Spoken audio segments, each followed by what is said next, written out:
the Bureau of Labor Statistics, BLS, conducted an annual revision of the non-farm payroll data recently. It's also known as a benchmark revision. The reason why the revision is done is because the initial non-farm payroll data reported were based on survey extrapolated data, so they're not super accurate, and the revision will increase the accuracy of the job market or the job data by comparing the initial non-farm payroll job data with more comprehensive data based on the state unemployment insurance tax record, giving a much more accurate picture of the American employment level. So the latest annual revision was done a day ago, so Wednesday, August 21st. The number was so bad that the release of the data, which was scheduled on 10 a.m., was delayed by 35 minutes, right?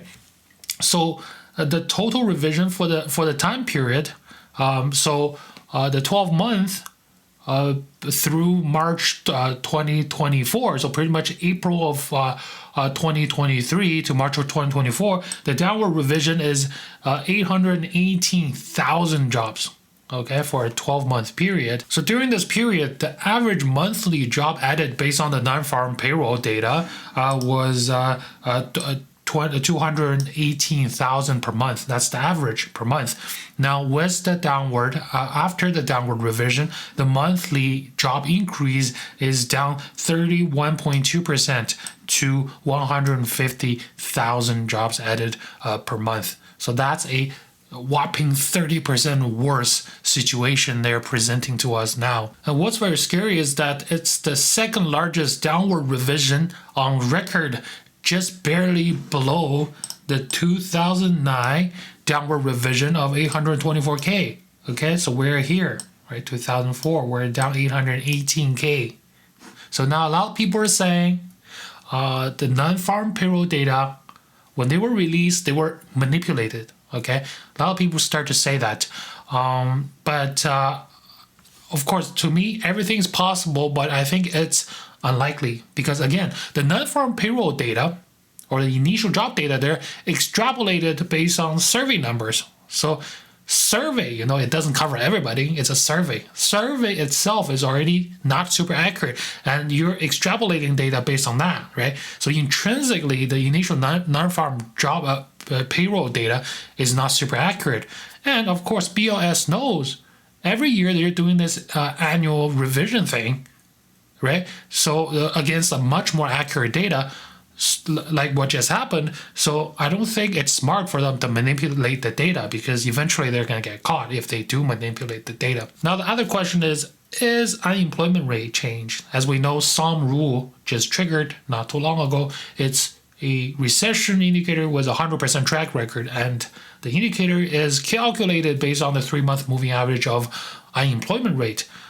And since, of course, we did such a big revision on the non-farm payroll number, is it going to affect the unemployment rate? The answer is no, because the revision we're seeing here is for the establishment survey, not the household survey where the unemployment rate came from, okay?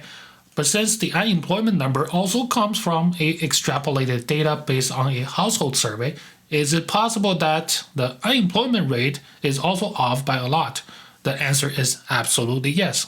Okay, now let's talk about what happened in 2009, right? Since the job data downward revision is second largest in history, just a little bit shy of 2009, what exactly happened, right? So in 2009, the economy was in a great recession, right? Triggered by housing bubble and, of course, failure of major financial institutions. During a recessionary period, the payroll estimate can be less accurate. For the monthly payroll estimate, aka the non-farm payroll, they use a model called birth-death model, a type of Markov chain. Okay, so it's designed to capture the net effect of new business creation or birth and business closing or death. This is used because it's impossible to use the survey or to survey every new and closed business in real time.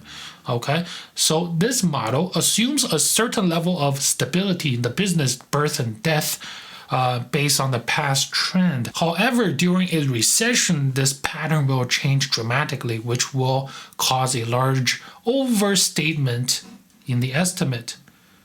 So overall, I don't think that the revision we had is showing that we were in a recession, but it does reflect, right? It does reflect a period of economic uncertainty, and the economy and labor market experienced in that time period more volatility than regular times. That's all I want to share with you today. Please answer my question in the comment section below. Why do you think this big of a revision happened? Is it manipulation, or is it that we went through a worse than normal job market condition? Thank you very much. Please don't forget to like and subscribe.